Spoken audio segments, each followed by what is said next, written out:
Stugotz here. Whether you're into podcasts about ghastly crimes or hip-hop rhymes, there's always something new to discover on Spotify. With a mix of originals and many of the world's most popular shows, listening to podcasts on Spotify is easy. Just open the app, tap Browse, and dive into their growing library. Subscribe to your favorites, including our entire archive, so you'll never miss a show. You can also download podcasts for those moments when you're up in the air or going underground. Podcasts on Spotify are streaming right now. Go check them out today.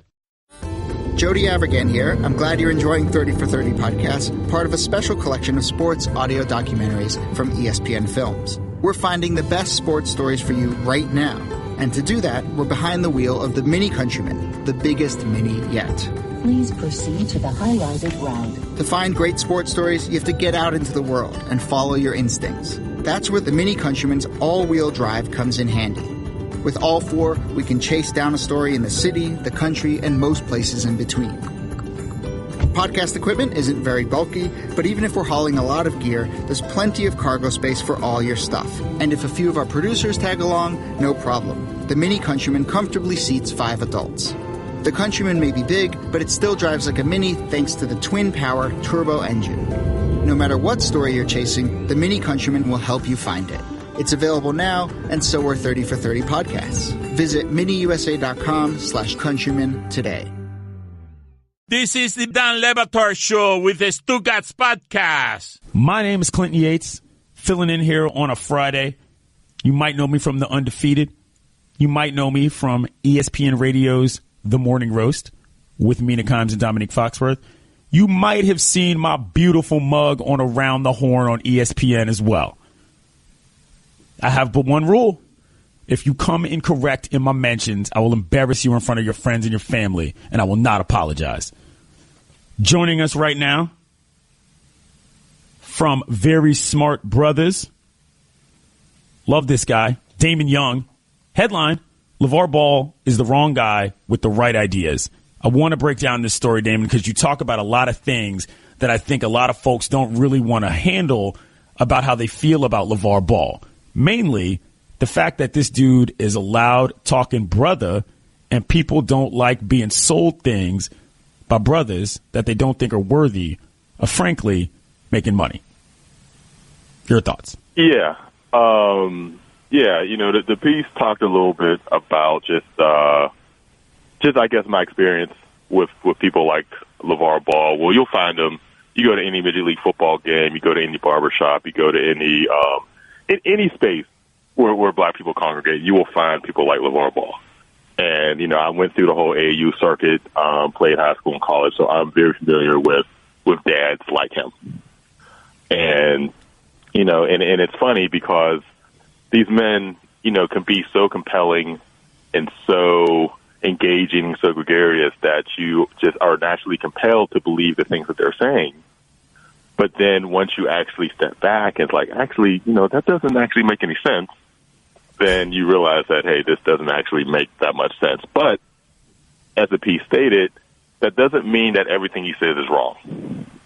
Referring to the fact that, sorry, go ahead. Yeah, because some of the ideas that he's had have actually been like, well, that's not the worst idea in the world. It's just, you might be going about it the wrong way, but that's actually not a bad idea. Right. Didn't mean to cut you off there. You're referring to the fact that he wants to start a league for those that want to come out of high school and can't necessarily get to the pros yet. There's already a league that sort of does that. But I want to dig a little deeper into Lavar Ball and exactly what he's doing and how it translates to America. Because, and look, I know a lot of people are going to get on me about this, but I think this is actually really important. The problem that a lot of people don't realize they have with Lavar Ball is that Lavar is taking agency of the bodies and the sort of abilities of his own family, which is not something, frankly, that black folks have been allowed to do in this country. Every way we have been forced to succeed has been through institutions that were created for other people that we were then forced to advance and excel through. So the very basic notion of him trying to create his own lane in many people's eyes is just plain offensive because they are so programmed to believe that we are simply not capable, never mind allowed to do such. Do you feel that is of any remote credence?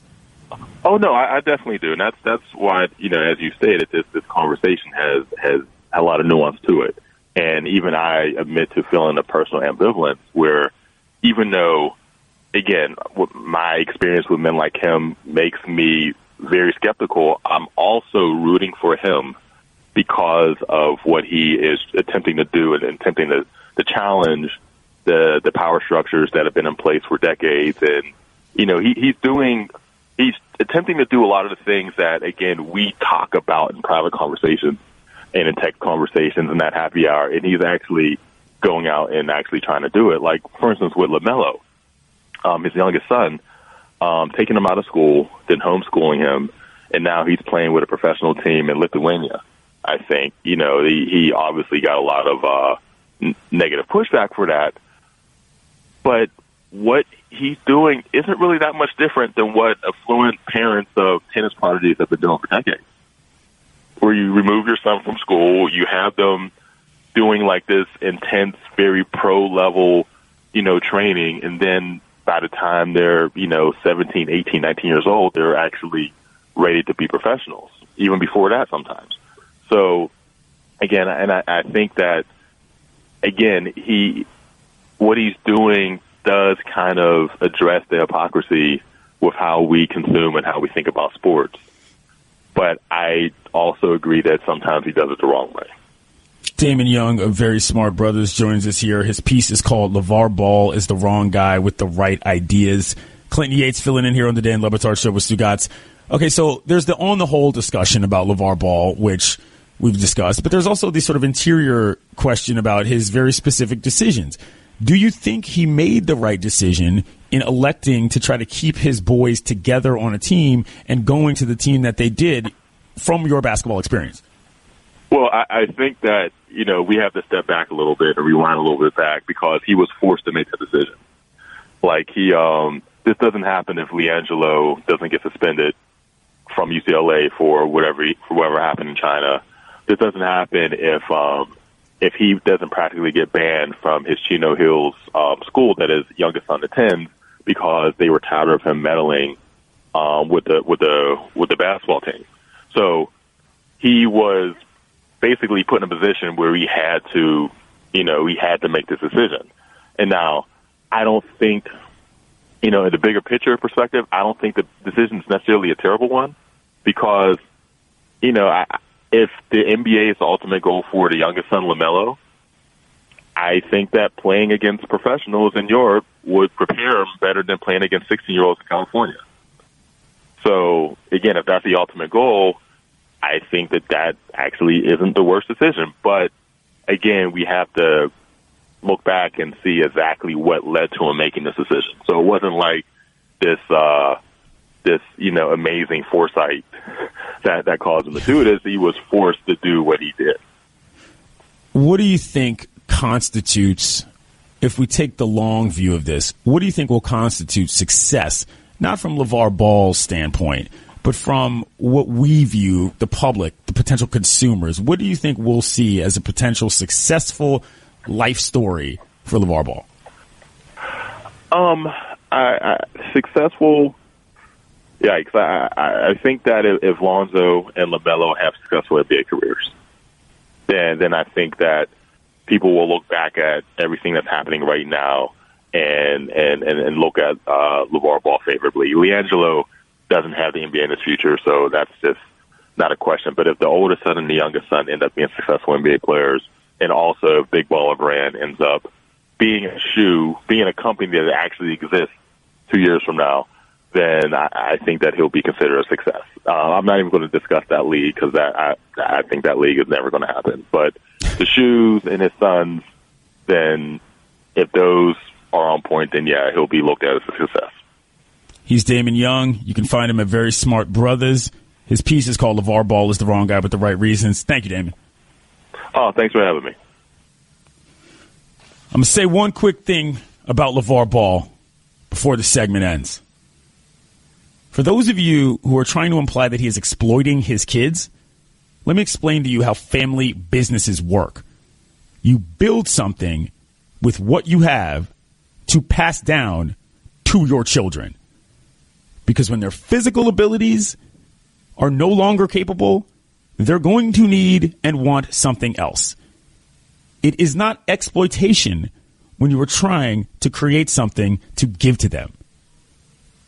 Get it right, y'all. I'm Clinton Yates. You're listening to the Dan Batard Show with Stugotz on ESPN Radio. Clinton Yates filling in here on a Friday. The Dan Batard Show with Stugotz. Just chilling out before Xmas. For those of you who don't know, I'll be here all next week. That's right. Speaking of Christmas, though, I'm not going to lie. Christmas, not one of my favorite holidays. Not to get overly personal with it, but Christmas is a weird one for me. My parents are divorced, so it's always kind of awkward. I got to do a lot of running around, which is fine. But, you know, as a matter of course, Christmas, I'm not sure that Christmas even makes my top 5 holidays. Mike Ryan, your thoughts? I'd like to hear your top 5, and I love Christmas. I love being with family. I love the food. My favorite holiday is 4th of July. I just like going out in the sun, having a barbecue, the general aesthetic, being proud, really proud for your country one day. I like Thanksgiving because of the food and the family, and Christmas is right up there because presents. Turkey Day, easily the number 1 seed. Far and away. Like, this isn't even really all that close, in my opinion. 4th of July, solid number 2. I'm from the District of Columbia. I live in the District of Columbia. So 4th of July, on top of that, is a vicious local holiday as well. Number 3, I kind of like New Year's. You know, there's a regenerative, refreshing feeling about what happens when the calendar turns. Really? Yeah. I have fun at New Year's Eve parties like everybody else, and it's fun to count down. But when you're counting down to something, that's the only holiday every year where I kind of feel like there's an outside chance something really bad happens. What do you mean? You don't have that thought in your head that, okay, at the stroke of midnight, we're counting down to some sort of doom. No? No. Maybe it's because I was a teenager when the year 2000 happened and everyone was freaking out about Y2K. And there was a chance that just the entire grid would just go off once a So you're still nervous about that? You've got Y2K PTSD? Yeah, that's a lot of letters. This is quite the acronym. Well, Number Y2K 4. PTSD. Number 4, definitely Halloween. Halloween, excellent holiday. I'm not really sure that Halloween, I mean, it's a holiday in the sense of, you know, It counts. it counts. If you put up decorations, it's a holiday. Okay, fair enough. And you know what I like too? I like Easter. Easter's a fun one. I don't go to church. I don't do that bit. I like the clothes. I like the food. I like the fact that people want to actually be decent to each other. Easter's solid. Christmas is wildly overrated. And Christmas, the thing about Christmas has hurt itself by being too much. I don't need Christmas music instantly after Halloween. Christmas should be a December holiday. That's all I need. Most of the globe ain't even Christians anyway. This country's obsessed with Christmas. It's not that cool. Thanksgiving's better. It's like the same thing without having to worry about gifts. Let's hear what Kyrie Irving had to say about Christmas. I mean, the hoopla on Christmas I don't really get into that. I don't really necessarily think of Christmas as a holiday. So, you know, I'm just happy that I get to be with my family. So, looking forward to playing in front of the fans on the 25th and playing against a high-level Washington team and going against, great guys in there. And then, of course, opening presents and, that whole thing. The best part about Christmas is the NBA, Mike Ryan. Easily. Who hurt Kyrie Irving? I know, right? What is the story behind his disdain for Christmas? You sort of outlined yours, and it's a pretty big one, the divorced parents. Yeah, that's a big one. I don't know his. I don't know his. There is always a reason. There's a genesis of his disdain towards Christmas, because who doesn't like Christmas unless you had a bad experience? Right. How much are you buying that, though? Do you think that that's a troll bit? I think Kyrie has been trolling us for quite a while now. And it started with the Earth is flat last year. And then his whole reaction to the trade and then his trip up to Bristol where he was doing this weird Kobe impersonation. He just straight up thinks he's Kobe now. Bomani Jones had that take, and it's, I think, dead on. And I think he likes stirring it up a little bit and seeing people's reaction. So I think this is in line with the Earth is Flat thing that he did. What's your Christmas Day routine? You got like a bit that you guys do every year? Since I've been with my now wife, we go to her parents' house. They wake up everybody super early, like 4 o'clock in the morning early, to open copious amounts of gifts. And then there's breakfast. It follows a sort of tradition, and I'm really enjoying that. This year is different because I have a little niece now, and this is baby's first Christmas. So she'll be the star of the show. So I'm excited to see this. Then, in Miami, I'm half Cuban, so Noche Buena is a big deal. The Christmas Eve. So you get a lechon out, you put out the cajachina. You basically Please explain all of this to me. All right, so you put a whole pig, an entire pig. I'm talking the snout and all, like snout to curly tail. You put it on top of this thing, which is called the cajachina, which translates into Chinese box. Basically, you just put up some cement blocks and some cage material, and you put this this pork on there, and it cooks all day. And then at the end of the night, you're finally ready to eat the lechon, the pork. That sounds delicious. Yeah, and it's a big party. It's kind of like a New Year's Eve party, I guess. And in Miami, Hispanic culture, a lot of people open up the gifts, at midnight. I used to do that when I was a little kid, and that was great because I got my gifts earlier. Big fan of the opening gifts on Christmas Eve. That is something that we need to adopt in general if we're going to be pressed about gifts. I'm a big fan of that. Noche Buena, though, you need to get on that because it's so fun. Okay. Maybe that's why you don't like Christmas, because when I look at Christmas, it's the whole deal. It's not just Christmas Day and Christmas morning. It is, and I guess if you have divorced parents like I did, my parents were divorced, the whole ideal of Christmas morning and gathering around as a family is a little too perfect, and I can see where you sort of say, not for me, not my childhood, not this sort of utopian family that you think everybody has. But if you take it as a package deal, Noche Buena and Christmas Day, and you stack all these events around it, it's fun. And I don't even have the utopian Christmas because I live in Miami. It's not very Christmassy here.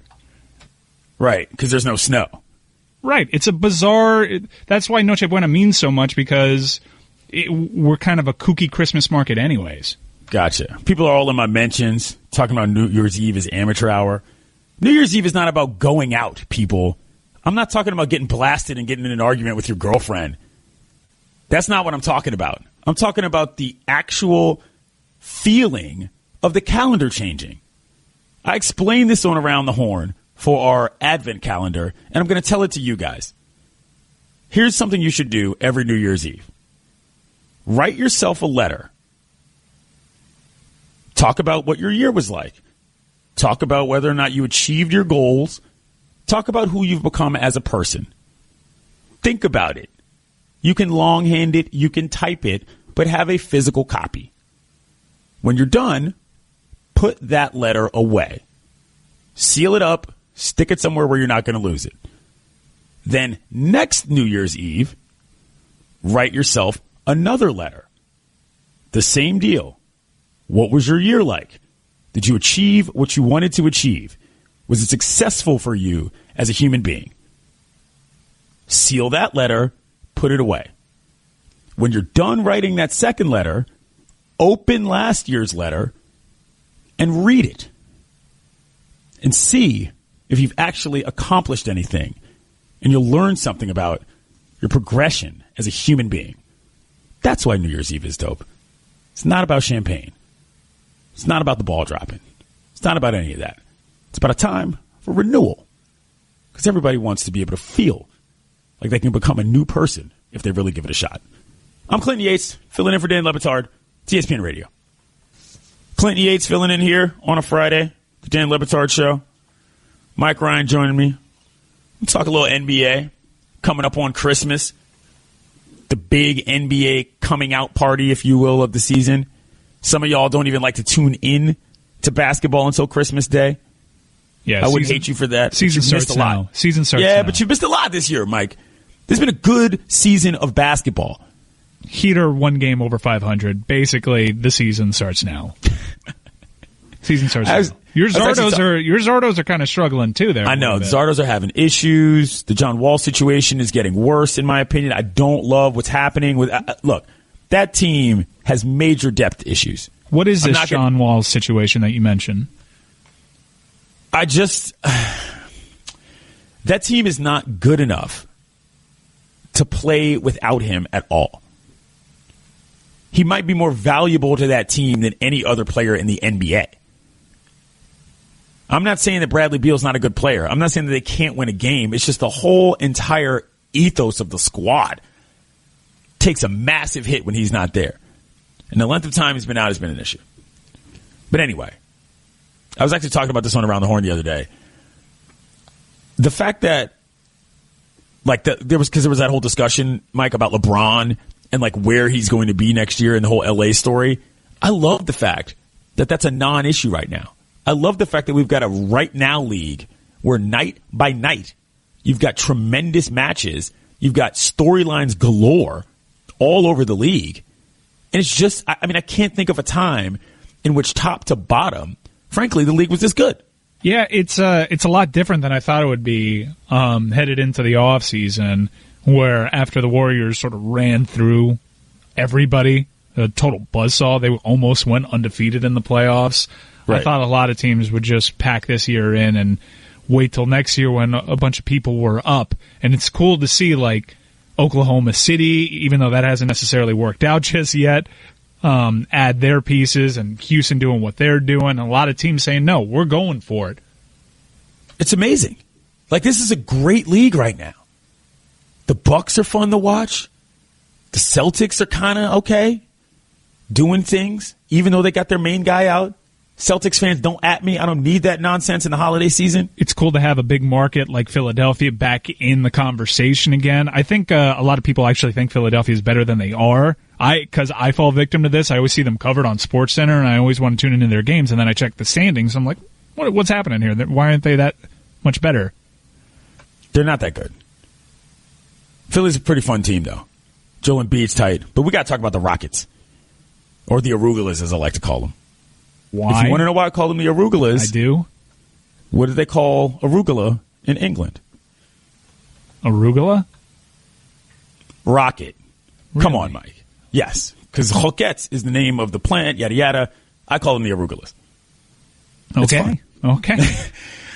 So the Arugulas are tremendous right now. They've got Chris Paul. They've got James Harden. They're efficient as a mug. They're beating the brakes off of people. And Daryl Morey, their GM, has basically said they've got one target. Let's hear him on the Ryan Russillo Show. It's the only thing we think about. I think I'm not supposed to say that, but we're basically obsessed with how do we beat the Warriors, and we know that it's like we calculated it's like 90%. If we're going to win a title, we've got to obviously beat the Warriors at some point, and so we're extremely focused on that. And a lot of our signings and what we do during the year is based on that. What is the point of this league except winning a title? So we'd love to get the 1 seed. We'd love to win more games than any in Rockets history, which is 58. Those are all nice things, but frankly, we spend most of our time just figuring out how we might be able to knock the Warriors off in 7 games, and because we're pretty sure that's going to be what defines our season. I love that. I'm here for trash talking GMs, and that's not even really trash talking. He's just stating a goal and being pretty clear about it. Setting a target, saying basically, it's title or bust.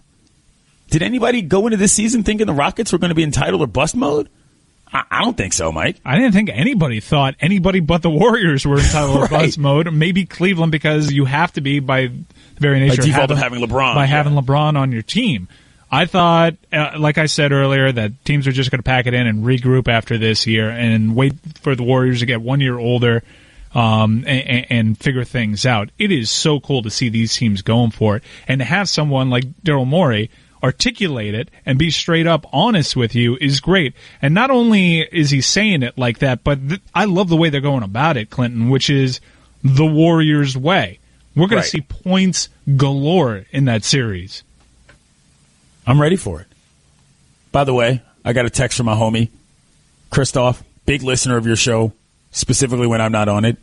I definitely said D'Antonio earlier in the program, so that's a fine. That's fine. I'll Venmo you $2. Let me know.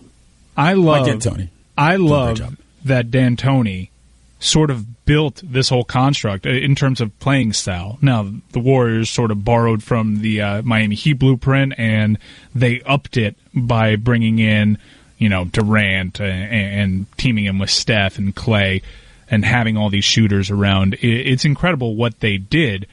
And when you say beat them at their own game, you can't really say that when you mention the Houston Rockets because their head coach invented the way that Golden State plays.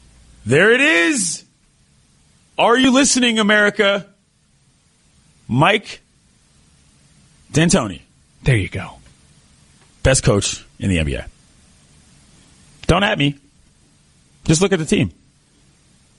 He's always been looked at as a guy that was never really caring about certain parts of the game, maybe a little bit too obsessed with his own system.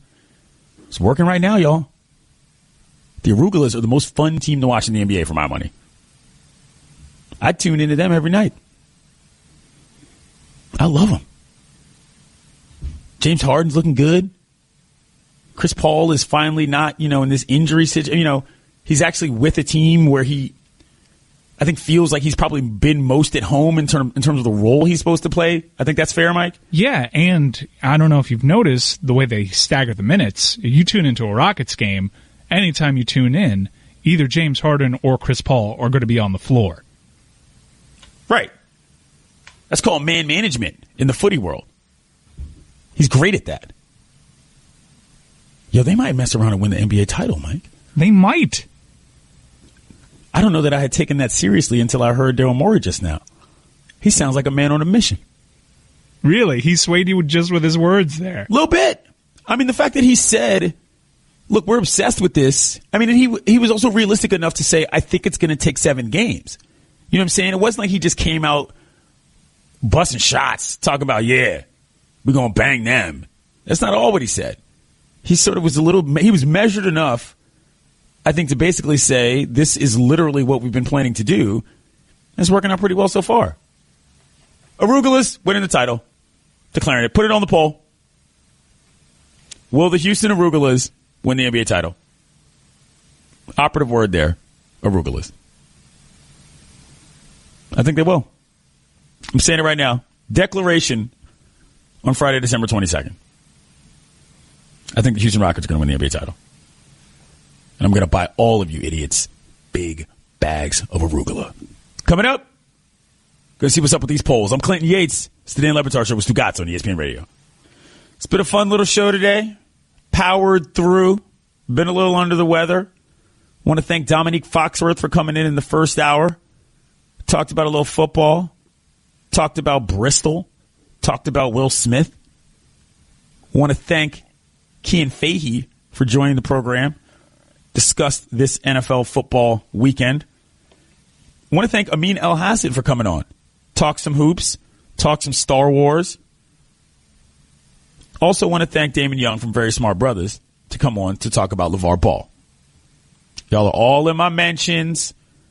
I don't want to get into a discussion about the agency of black folks trying to build something for themselves. We already had that talk. But right now, Roy, let's see what's up with these polls. All right. If you saw one of these ESPN personalities, either Dominique Foxworth or Clinton Yates out in the street, who would you most likely say what up to? Dominique Foxworth, 80%. Oh, that's perfect. Bama's no. Don't be coming at me in these streets. That stemmed from a conversation about what happened when we were up at ESPN. We were talking to a lot of different people, meeting and greeting, pressing the flesh, grinning and gripping, if you will. Dominique wasn't really about that because Dominique doesn't care about all that nonsense. I do with my coworkers. But in the street, I don't know, y'all. From DC, fam. Be running up on me like you know somebody. I'm a former member of the Hands community. I ain't like that no more. But be nice, and I'll be nice. That's how that works. Next question. Is Will Smith a bad movie actor? 55% says no. Huh. That's a surprising result. People keep talking themselves into circles, though, talking about Hitch is great. First of all, I never seen Hitch. And second, I had no idea people thought that was a great movie. Have y'all seen Hitch? I saw Hitch. Did you see Hitch, Mike? Yeah, I saw Hitch. I didn't have any feelings towards it. Yeah, it was mediocre. I mean, you're going for the easy laugh when you have Kevin James dancing, right? Yeah. Yeah, not for me. Oh, man. Is Hitch a date movie? Is that what that's about? That's what it is. Okay. It was a safe date movie because it had Will Smith in it for the fellas, you know? Right. Right. And people left there not hating it. Mm-hmm. For the fellas. This discussion came because Will Smith has a new movie out on Netflix that is apparently garbage. I'm not saying Will Smith is a garbage actor. That's not remotely what I think. I'm saying Will Smith is more often than not in bad movies. Roy, next question. Would you attend a XFL 2.0 game? 43% says yes. All right. Huh. Okay. Now, to be fair, you sold me on this, Mike. Yeah, you would hear 45% and say, how did that win the poll? It's because there were three options.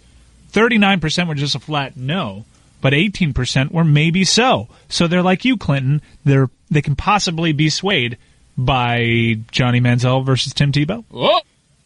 I'm here for it. Peanut butter Tebow time. Where you at? Where you at?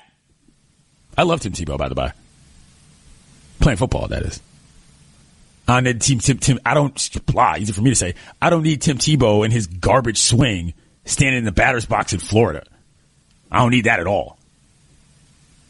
Looks like the Jolly Green Giant swinging a toothpick. Awful form.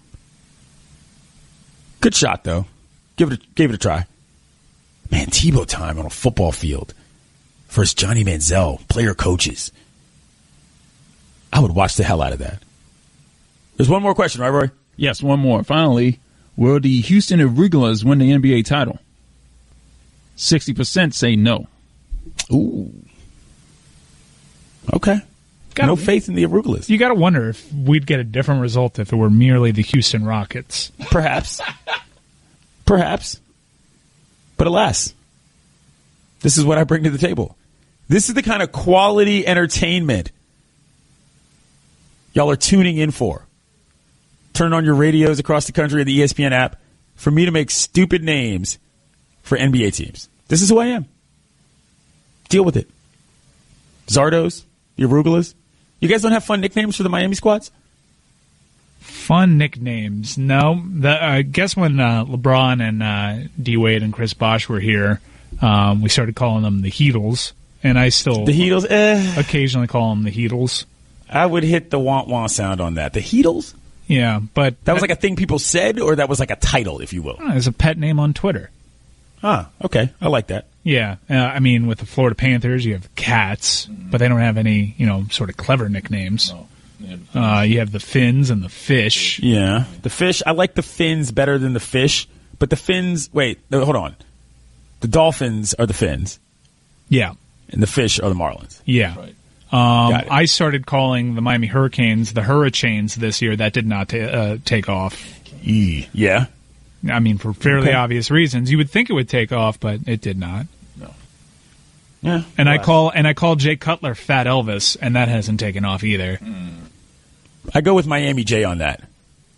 He's on my fantasy team. Oh, I'm in the finals this week. How did you make it? He cost me.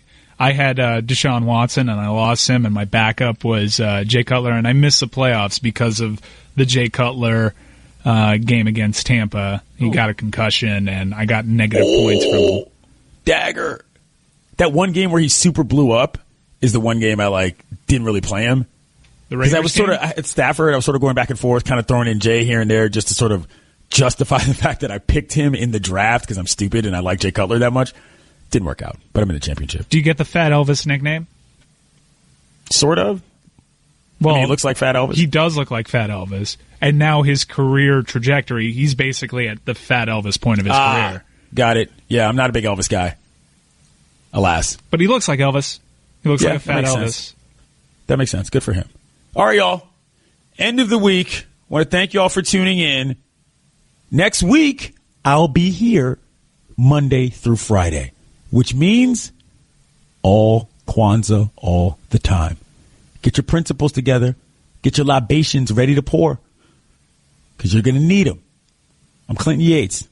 It's the Dan Le Batard Show with Stugotz on ESPN Radio. Happy weekend, kiddos.